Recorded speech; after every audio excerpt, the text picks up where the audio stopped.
Welcome to RPG Book Club, the podcast where we play a little bit of a video game and talk about how it makes us feel. I'm Sam. I'm Bernard. And I'm Trish. And today we are continuing our playthrough of Live Alive, covering the near future chapter. But first, before we get to all of that, how was everyone's week? I've been working on my visual novel that I keep mentioning because I've been working on it for 5 years and it's coming out soon, and a lot of people, well, not a lot of people, but a number of people have been working on it, and our work is coming together and it's finally gonna happen soon. I've been working on the trailer.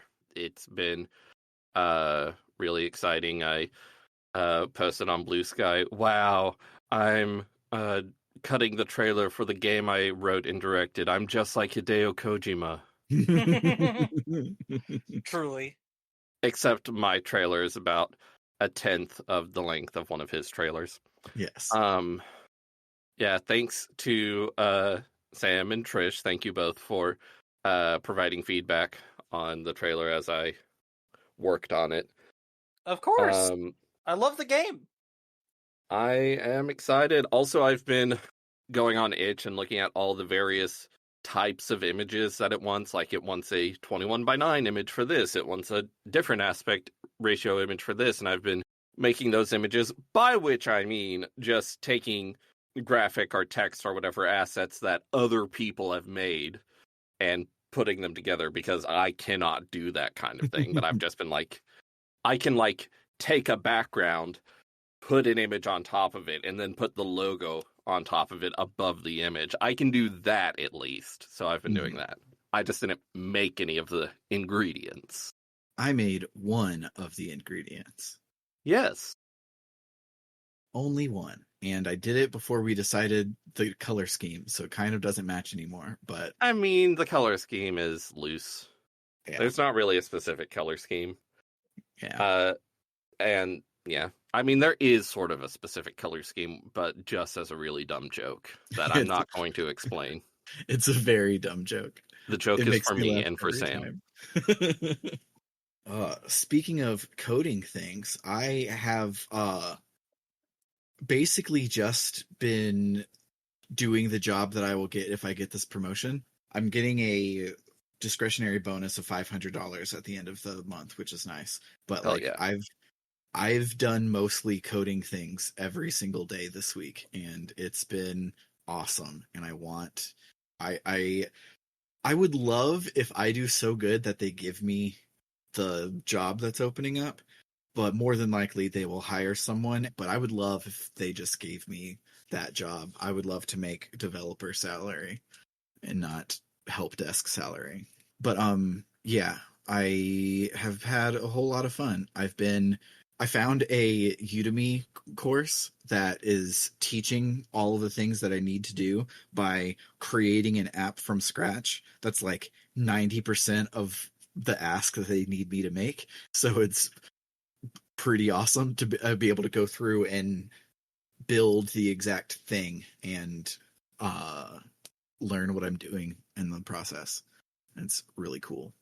I like learning things. Me I do too. I wish that discrete structures wasn't such a horrible horrible course at Baylor, so that I wouldn't have failed it and got discouraged from doing computer science and would have been doing developer stuff this whole time. So it goes. Isn't it cool how we basically get one shot of doing college in earnest? Yeah. It's awful and I hate it. You know what I don't hate? My job. I'm still loving library work. It's fucking incredible. I come home happy. What is that? Whoa. What the fuck is this? Doing a job I enjoy. And That's I insane. finish with a sense of fulfillment. Literally, still the only problem is my feet. I was talking to a doctor today. I think I'm gonna try getting some of those insole things for now, and then I'm probably gonna wait until my first paycheck to spend close to $200 on a good pair of shoes. Mm-hmm. The kind of shit nurses get, because, you know, they're also people who stand all day. Yeah. I just take nurse recommendations highly in that particular regard. Oh, yeah. I forget where I heard this, but I heard someone say, you always have to weigh, should I spend a lot of money on this or a little money on this? But as a general rule, you should spend a lot of money on things that separate you from the ground. Yeah. I think that's a good rule. Yeah. That's your house, your bed, your shoes, your car. Chairs. Yep. Chairs. These are true things. I agree. But yeah, I'm loving the job a lot. Today, though, I only had a half day at work because I had to go to a doctor's appointment. First, I decided because I accidentally forgot when the appointment was. I thought it was 40 minutes earlier than it was, so we had extra time. Even accounting for the usual flex time I already accounted for when I got off early. So me and Emma, my wonderful partner, my girlfriend who drew me over there, we decided to take a pit stop first and try to shop for some shoes there at a oh god, what was the name of the shoe store we went to? Famous Footwear. We went to a Famous Footwear where I discovered they don't have shoes that fit my fucking feet. No. I hate having big feet. I hate it. So especially trying to find women's shoes in a wide. I should just be shopping online, so I'm going to do that instead. Also, the woman who was helping me, no offense to this clerk, she seemed very nice. But at first she was telling me, she's like, okay, we couldn't find anything in women's, so let's check men's. If you just take the size that you have in women's and just add 2, that'll be the size in men's. I'm like, don't you mean subtract 2? And she's like, no, you add 2. And then one of her coworkers would be like, no, you subtract 2, you don't add 2. That's not how. And I was like, yeah, that didn't make any sense. Okay. But then I went to the doctor. Specifically, I went and it was a combo intake, both for a medical provider who specifically does gender affirming care. So this will be where I'll be getting my hormones from now on. She'll be working to help me with all parts of my transition. She's actually an expert in this sort of thing and is able to give me, detailed feedback. But also will be able to help me with like surgeries and stuff. Which there's at least one that I would like to get, and it would be great to get that done sooner, just in case it becomes unfeasible due to things beyond my control. So yeah, that's really good. And then the other person I was there for was a behavioral health, someone who basically, like mental health specialist. And it was really great, especially there. At least the behavioral person was very queer. It was a very queer affirming place. And I had a great it was a great intake. I just talked about whatever. They asked me all in depth about like my journey of how I realized who I am and how what things have been like up to this point and yada yada yada yada. And it just felt good. And it was I feel like I'm gonna get good care there. I have an appointment to actually try a therapist there next Monday, which is a wild turnaround time, and I really hope I'll be able to actually wild turnaround time. I really hope it's a therapist I enjoy and who fits with me. Also, before I left, they have a thing for trans patients. They have a closet of clothes and makeup and jewelry and stuff that you can just have if you want it. People donate it, and you can just take things. And I need to next time I'm in there for therapy, I'll have to look more closely. For now, I just took these glasses. I'm gonna send a picture into where my fellow host can see. But the for you at home, imagine a pair of heart-shaped sunglasses, but the iridescence of the sunglasses are rainbow. Nice. Beautiful. I love them. They kind of go perfectly with this butch ass outfit I'm wearing. So yeah, that was great. I'm happy. And then I got home, and then I immediately wrote notes so we could talk about Live Alive. I was supposed to write notes, but I didn't want to. Oh, I wonder why. Maybe we should listen to some music and then talk about what happens this week so we can understand why Bernard didn't want to and why I'm glad I didn't.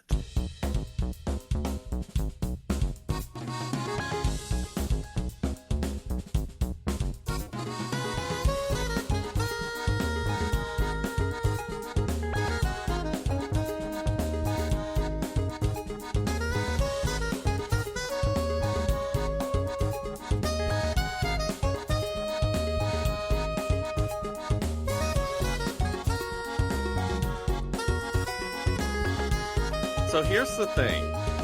On paper, this chapter sounds really cool. Mm-hmm. But I played it, and I didn't exactly dislike it so much as I had absolutely no reaction to anything that happened in it. Mm-hmm. So I was like, I don't know if it's going to be any good if I write notes for this chapter. So maybe someone else wants to, and I'll do a different chapter. That's so valid of you, Bernard. It reminds me of that Tumblr post about, I forget what alcoholic drink you mix with the cucumber lime Gatorade, and the flavors cancel each other out. So when you drink something, your body is processing flavor, but it doesn't know what it is. And it doesn't taste like anything. It is just flavor. And that's this chapter. That sounds terrible. Flavor. Yeah, that sounds dangerous.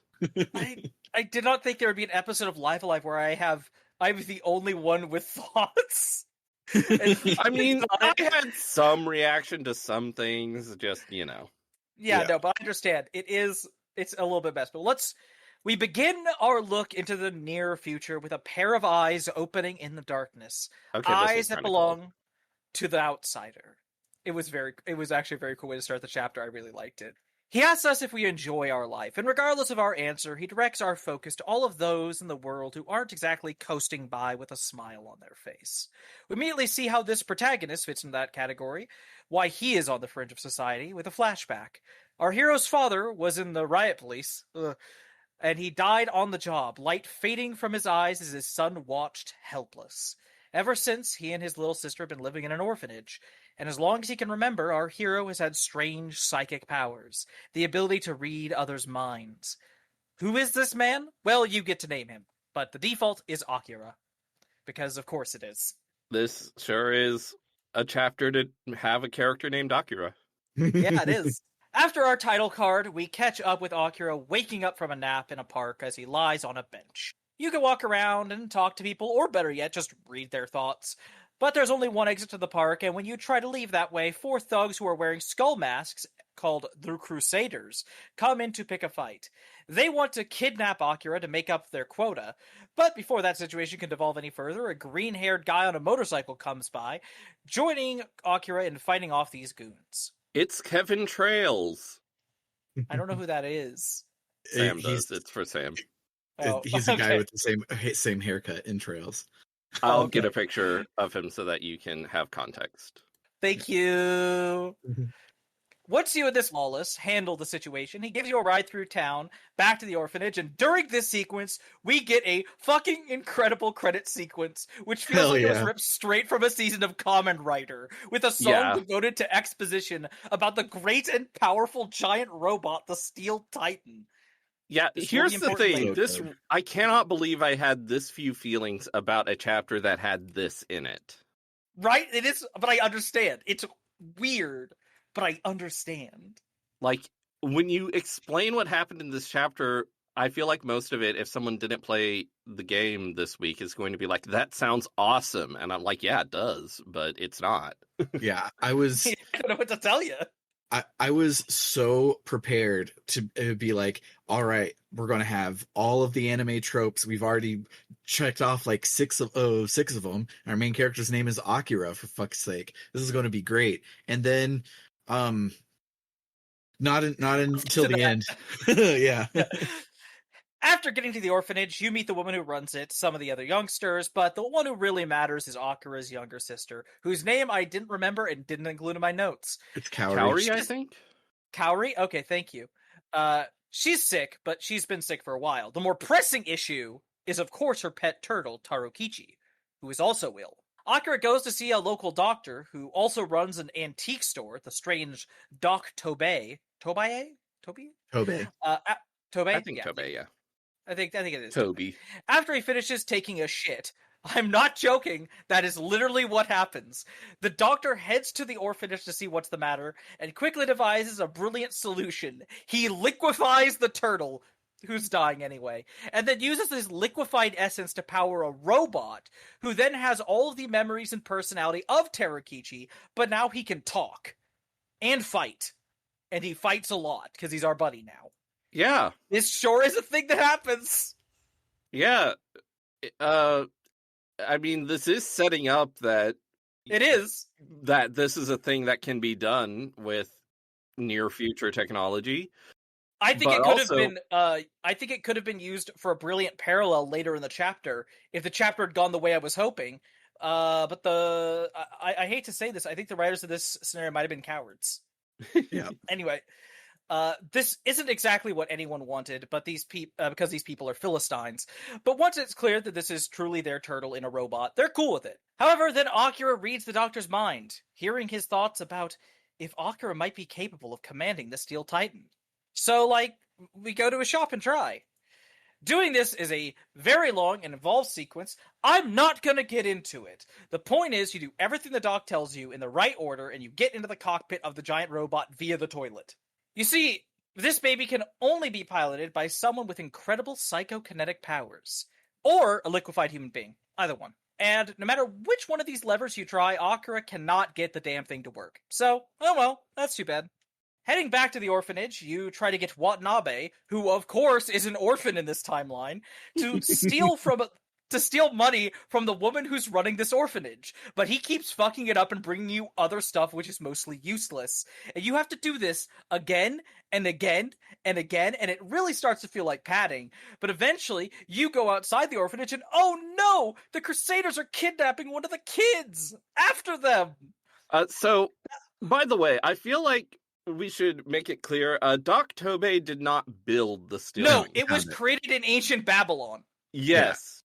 Yeah. And apparently the people of ancient Babylon had strong psychokinetic powers, which is why they were able to control it, I guess. Yeah. What the fuck? I kind of love it, but also I don't have strong feelings about it. Remember when all of the historical chapters went through great pains to be like, oh no, this little known legend about the last horse of Custer's Last Stand, we're going to build a thing around that and find little hidden pockets in history to make plausible stories. But also, ancient Babylonians had fucking magical powers. Well, I don't know. Let me go to the Babylon Wikipedia page and Control F robot. See what I find. Anyway, you chase these thugs to the same docks where Akira's father was murdered, and after some pursuit, you corner them. One thrashing later, you can read their minds, finding out that the kidnapped people all got sent to this big lab in the city, so of course that's where you gotta go now. Also, I didn't include it in my notes, but this is where Lawless actually joins your party.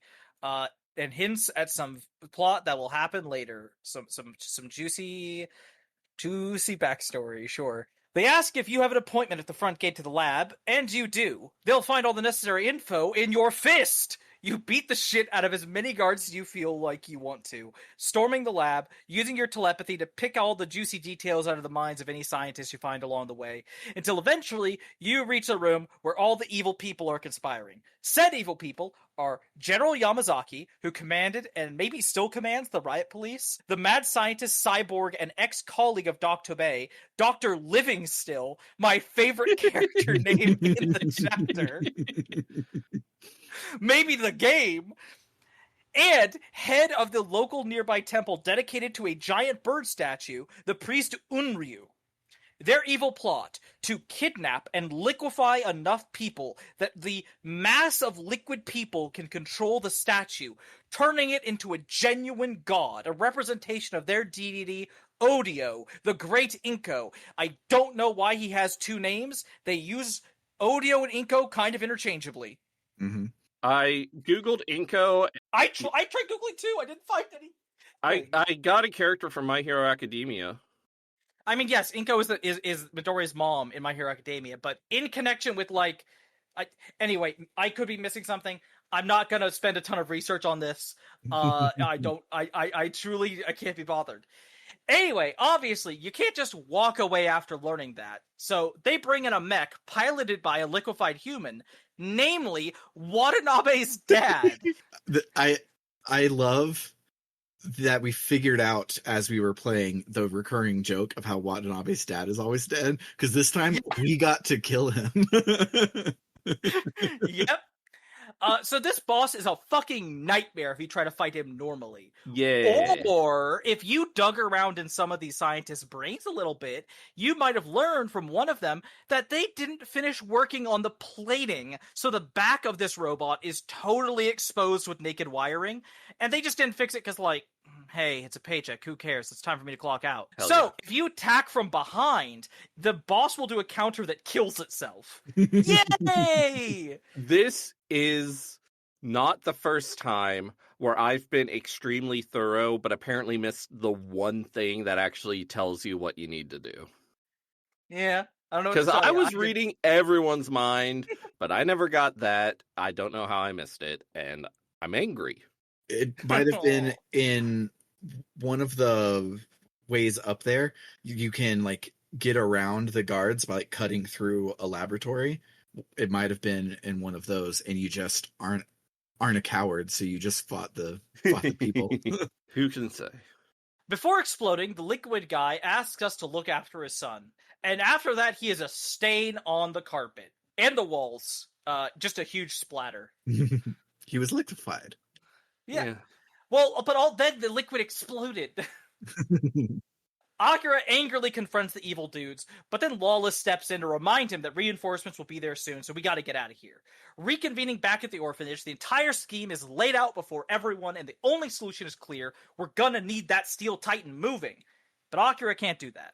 He's trying. But then his sister points out that the doctor said a liquefied human would work in place of a person with great psychokinetic power. She seems to be dying and would happily liquefy herself if it meant saving them all, especially because it would basically mean she'd be immortal, living forever within the Steel Titan, never separated from her brother again. It's a really beautiful moment. It's a great parallel to the turtle from before. And I'm just fucking with you. They don't do that because they have no balls. No, instead Lawless says, "No way, little girl, I'm gonna do it." He doesn't even mean that he's going to liquefy himself. No, he's just going to try and be psychic. That doesn't work. If you read his mind, he's like, well, I don't know how to do it. Maybe I just concentrate really hard. Yep. Yeah. That doesn't work, obviously. But then he goes to a local bar that is apparently selling a drink that fucks with your head and can kill you, but also gives you psychic potential. Overdosing on it is enough for him to pilot the Titan, even as Akira shouts that he can't. At the same time, the villains summon their lake of goo people, and they all slurp together into the statue, becoming Odio. But now we've got a giant robot. Well, oh dear. Did you skip a lot? Did I? What was I skipping? The fire? The fire. I forgot about the fire. You're completely correct. I forgot about the fire, y'all. That part, again, parts of this chapter lost my brain. Yes, the villains. Side note: the villains set fire to the orphanage, and it is the. It's kind of important. So it's kind of important. So you go to the bar where he's drinking, and he's drinking because he's depressed. He doesn't realize it's giving him psychic powers yet. And so you go to the bar, and you're like, well, shit, if he can't do it, we need to think of something. And then as you exit the bar, you see the bikers go and set fire to the orphanage. So you run in, and everybody is out except for your little sister. And so you have to run in and find her, and you eventually do find her, but then everything is coming down, and that's when he has 900 names. Lawless, whatever's fuck. Matsu, whatever. Everyone calls him something different. Yeah, and then he's credited as something different in the credits too. It pisses me off. But he comes in with credited as like Matsu, but like a longer version of that name. So Matsu is just short for it or something, if I recall correctly. Yeah, but yeah. So Matsu in the Steel Titan punches a giant hole in the side of the orphanage to reach in and save them. It doesn't seem like the best way to try and rescue someone from a structurally unsound burning building to just start punching the wall. Yeah, especially because an influx of air is going to make the fire flare. Oh, I didn't even think about that. But that's a huge problem in fire situations. He then bends the head down, and it's almost the light glints off the eyes, so it's almost like the robot winks at him. Yeah, so that's pretty good. I'm gonna be honest. I think the reason I didn't include this bit in my notes is because after I realized the direction the game was taking, I was just so mad. I wasn't. I blotted it out of my brain. But yes, Lawless comes in and saves us from the fire with in the Steel Titan, and it's heroic and good. But then remember when I said he basically overdosed on this stuff? Yeah. So Lawless is dying because, overdose. He reveals to Akira that he was the leader of the Crusaders originally, and he's the one who killed Akira and Kaori. Kaori's father. Kaori's father. A fact that he's been trying to make up for ever since. And now, maybe with his dying act, he has. And I'm like, okay. Yeah, exactly. Exactly. This is why I'm like, okay, I guess I see why they did the thing instead of having Kaori become the one Power of the Steel Titan, but I think this is worse. I think this is not as interesting at all. Anyway, also Akira takes control. Yeah. You know how they set up that how liquefaction is a thing before it became plot relevant? Yeah. Mm-hmm. Was there any mention, other than it being a healing item you can get, was there any mention of Matengo and its psychokinetic properties? If you go to the bar ahead of time and read people's minds, everyone is just thinking Matengo. Yeah, and I got that when I went there. Yeah, I don't. And sometimes if you're fighting one of the guys, the thugs, they'll use Matengo as an item. I think it might raise their special attack or something. Besides healing them, I don't know. I don't think that's really a good explanation. I don't think it counts either. It's just suddenly I'm gonna drink all this Matengo, and Doc Tobey is in the Steel Titan with him, and he's like, "No, you can't do it. That much will kill you." And I'm just like, I thought this was just like a brand of beer or something. No. Anyway, Akira now takes the controls, kind of still pretending his friend is there and backing him up, even though clearly Lawless is just a corpse leaning against the wall. But yeah, now it's time to go kick ass. You fight helicopters and tanks in your giant robot, but none of them stand a chance. No, it is time to fight Odio properly, the only worthy opponent for us. It is time for Mech versus Kaiju. And this time around, our final boss is giant, but so are we. Hell yeah. Anyway, after you kick Odio's ass, he's not a very hard boss. After you kick Odio's ass, all the liquid seeps out of him and sucks down and gets back to where all the evil dudes are, and then they just glom onto them and suck them all down. So I guess that's karma or something. Yeah, sure. But yeah, so Lawless might be dead, but we end the game with Akira having come into his own, lying down on a park bench, enjoying a sunny day, up until a kid comes up and reminds him that he's supposed to be selling taiyaki in the park. The end! And you know how we said... stuff in credits, but Yeah, who cares? You know how we said this has a lot of anime tropes in this episode? Mm-hmm. Yeah. Trish didn't mention that you go Super Saiyan when you take over the controls. I did not mention you go Super Saiyan because I thought it was that boring. Literally, Akira's hair goes yellow and starts standing up higher. Well, he gets and also aura. He does a yellow aura every time he uses his psychic powers. It's just this time it's like an ongoing effect instead of a burst. Yes. Also, when he goes Super Saiyan, he wears what exactly is it? Is it like a coat over his shoulders? Yeah. And then when he goes Super Saiyan, the sleeves start flying around. It looks really cool. It does. Anyway, let's go to memorable moments. But yeah, so last week, before I ruined the joke because I didn't get the joke, this would have been our final chapter. But when we beat it, we unlock a new one that we're going to play next week. We unlock the Middle Ages chapter. But for now, we'll listen to some music and then talk about our memorable moments.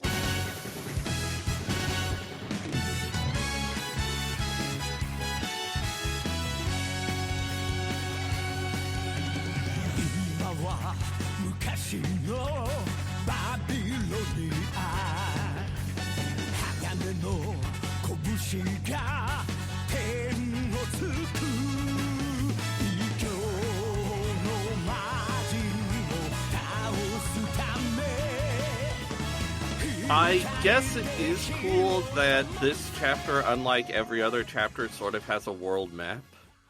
Mhm. It's the only one with an overworld. Yeah. You can walk around the city. It's very small. There's not a lot of places to go, but it's nice. And I'm sort of frustrated by this chapter mechanically because I feel like it has a lot of interesting fights. It has some challenging fights. You unlock a lot of cool moves for Akira. Agreed. You can if you go into the item refining mechanic, which I will complain about later, you can get some cool stuff that gives your turtle new moves and everything. Mm-hmm. But then at the end of the chapter, you're piloting a robot and it's not at all, and you just have different stuff now, and the final boss isn't a culmination of all the cool stuff you've been acquiring and learning to this point. It's just now you've got a powerful robot and you just use your powerful attacks and you win. Yeah. I think that is disappointing. Mm-hmm. Agreed. Here's a good thing I will give this chapter. I really like the battle theme. It has a fucking incredible guitar riff. Oh yeah. Mm-hmm. It's so good. The soundtrack in general for this chapter is very good. Like a lot of the soundtrack has been in this game, but I think it's my favorite battle theme of the game so far. I love the battle theme. I wish there was more than one other song in this chapter, though. The walking around and doing stuff song doesn't change basically the entire chapter until you get like a sad spot and then there's a sad theme.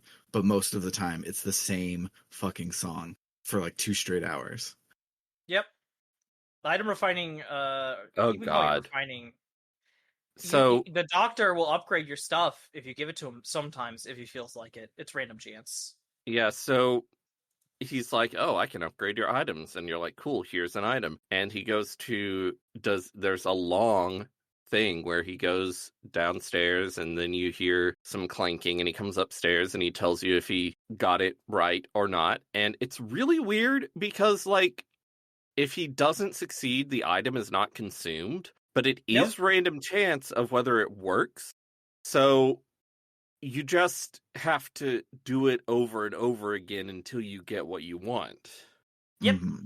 And it just wastes your time. Mm-hmm. You can hold down the R2 button to skip cutscenes, and it counts that as a cutscene, thankfully. So if you're holding down R2, all you get is, there you go. Oh, what's this? And that's it. We didn't mention that Doc Tobey's voice acting is weird as fuck. Yeah, it's very weird. And also, speaking of Doc Tobey... Also, his head is a light bulb? Oh, what in the perilous spot of Professor Poopy Pants is his fucking character design? His head is a light bulb?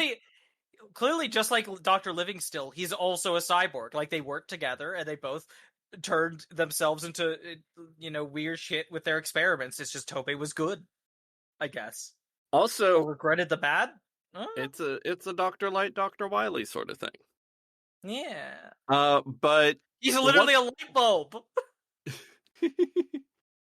One thing that you didn't mention about Doc Tobey, who is this that you've just posted, Sam? The perilous plot of Professor Poopy Pants. Oh, that's a Captain Underpants thing, isn't it? Yes. Yeah, I'm not familiar with that Titanic media franchise. My kids are obsessed. What the fuck was I gonna say before you distracted me with Professor Poopy Pants? Dr. Tobey. One thing you didn't mention about Doc Tobey is that you go to him, you tell him the turtle is dying, and he's like, "Oh shit, this is serious. We got to get there right away. Go downstairs. Yes. We will use my teleporter." And I'm like, "It is 2 city blocks away." But we try to use the teleporter. It fails. So he's like, okay, go ahead. When I stepped onto the teleporter and he's like, "Oh no, don't do that." And stuff starts going wrong. I thought this was going to be some sort of inciting incident like Chrono Trigger or something, but no, it just blows up and it's funny, I guess. And then we end up walking. Funny. I guess. I liked it. Yeah. Oh, I will say one thing I loved is in the intro thing where it's the eyes and he's talking and giving narration and stuff. At one point he says, "And that's when I discovered I had these weird powers, I could see people's thoughts as easy as pressing a button. And in the text box, it says, as easy as pressing a button, Y. Because that's the button you press to read thoughts. I was like, that's so good. I love that. It's so good. It's very good. It's very good. So go ahead. I don't know who was having fun. One of the localizers was having fun. Either the Super NES one was the for the fan Aeon translation. Genesis? Yeah, Aeon Genesis. Either they were having fun or Square was having fun. But Akira's name in the Super NES is Tetsuo, which is the name of the character who gets Akira'd in Akira, which is very good. It's pretty. It's a good joke. Actually, that brings up a thing. I didn't play through the Super Nintendo version this time, y'all. I just did the remake. I think with the new job, I don't know if it's the new job or just how much I was bored with this chapter doing it on the remake, but I was like, yeah, I think I'm just gonna finish this game on the remake. I hate to say it, I want to finish it on the Super Nintendo, but I'm like, I don't have the time, energy, and interest at this point. I'm loving this game so much in general, but I'm just like, I got limited time. Yeah, and this chapter wasn't too inspiring to. It didn't want me. I didn't want to be like, oh, let me replay this whole 4-hour experience again. Yeah. Also, in the lab area, one of the enemies you can fight there, like there's the regular guards who are like not super hard, like it's pretty easy to figure out how to take them out. But then you get to the fights where you fight their commanders, and oh my fucking god, they are monstrous. I almost wiped like 4 different times against those assholes. Yeah, and when you run from battle, you don't just leave the battle because you teleport away, but Akira is bad at his powers, so it teleports you across the entire world map. And you have to try so hard to get back to where you were. Unless you let Akira die and then the turtle boy runs away. He can run away normal, but only if Akira's dead. If Akira's alive, you teleport. If Akira's dead, you can run away normal. That is funny. That's terrible and it's really horrible. bad. But have you considered it's a funny prank on the player? Also, speaking of our Robo friend, one of the drops you get out of the fights in this are items that are called like robotic enhancements. Apparently, you can use those to level up your Robo friend, and that's the only way he levels up. I didn't know that. I missed the explanation of that wherever that was. And so I never did it. He was level 5 the entire chapter. But the good news is I get to keep those for my inventory for the finale, and we have another robot pal who can sure eat up those items. Yeah. So hope you're hungry, Cube. I don't know if I think everyone knows this, but I don't know if we've spoiled so far that there's going to be a finale where things come together. But yeah, this chapter you can get robot stuff, and you might think, oh, if there's going to be a finale where things come together, I know a robot. Another thing I liked, her name wasn't in the notes because I forgot it. I'm going to look it up right now. Taika? But yes, I think Taika, the lady running the orphanage. Mm-hmm. I like her. She seems like a nice character. I might just be saying that because I'm gay, but like I like her. There sure was a lot made of that scene where the kids were watching wrestling, and I thought those wrestlers were going to end up being relevant or something, but no. No. Yeah. This I don't know, man. This chapter had several times where if I didn't have my radar on, I would not have figured out what to do. Yep. More than any other chapter. More than prehistory where they can't tell you what to do. Exactly. But like going back to get Watanabe to steal a thing for you like 7 times, no, in no way would I try that again. The only reason I did keep trying it is because the radar thing had disappeared, which usually means try to leave. And if you try to leave, he goes, oh yeah, Watanabe's waiting on me in the bathroom. So you go again, and you just have to do that a bajillion fucking times, and It's stupid. Makes perfect sense to me. Also, wow, what a piece of shit Akira is.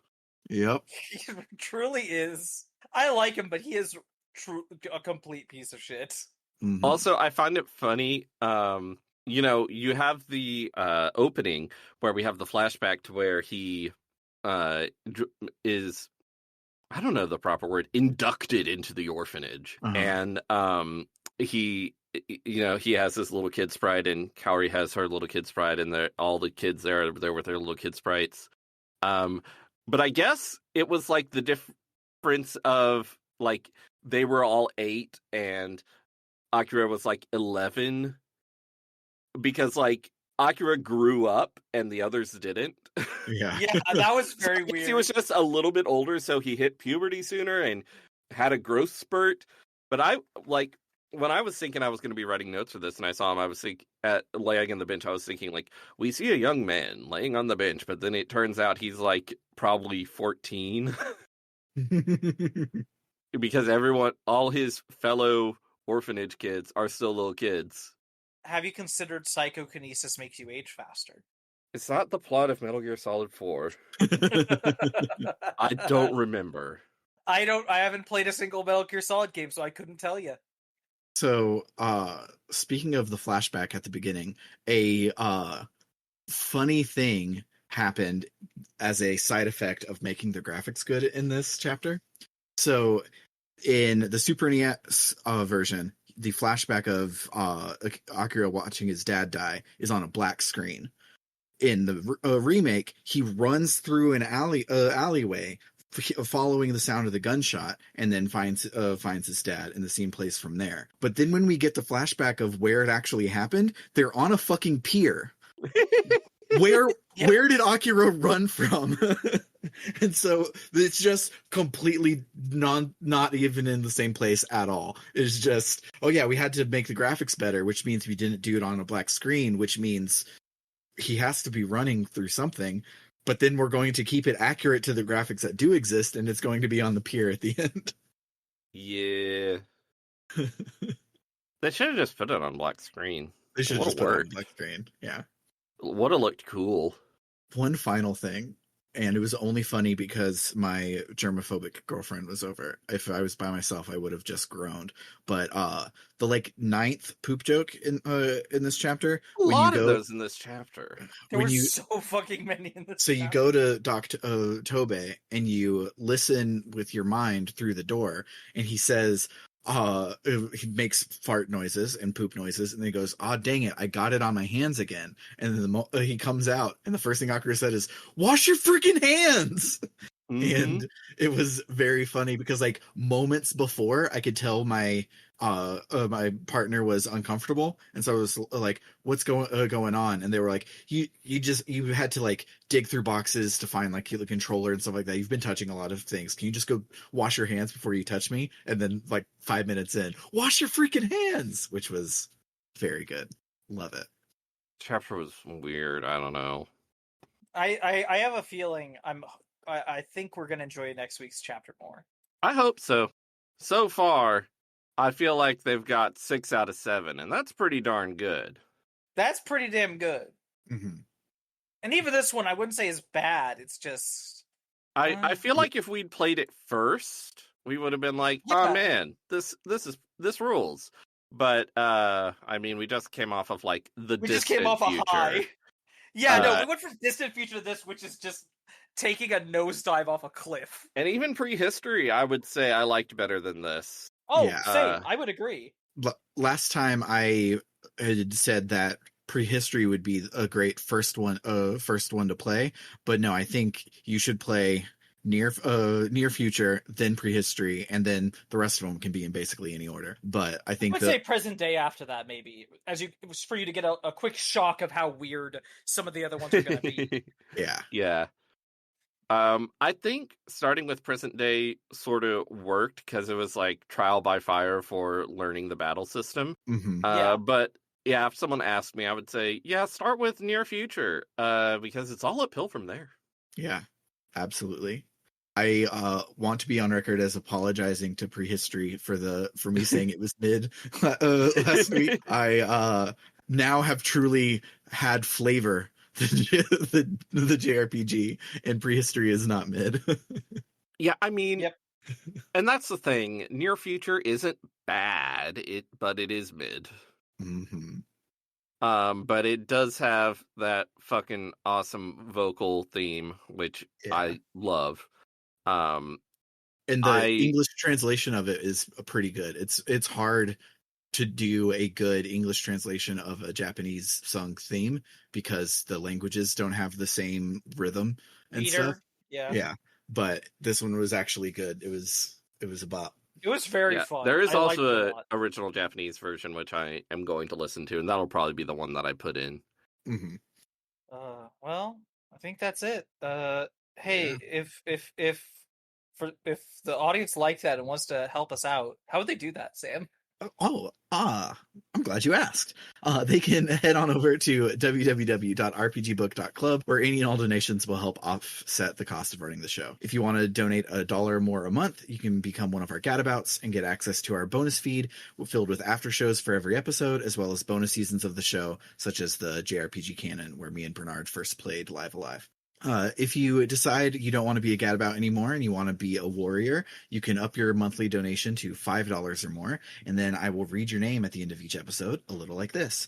Shoutouts to Dragonslayer19, Freddie Rodriguez, Ron524, and JFro Prime. And then if you want to be super cool and donate $20 or more a month, you can be a luminary, and you will also get a short 1-sentence shout out to whatever it is you want at the end of each episode, a little like this.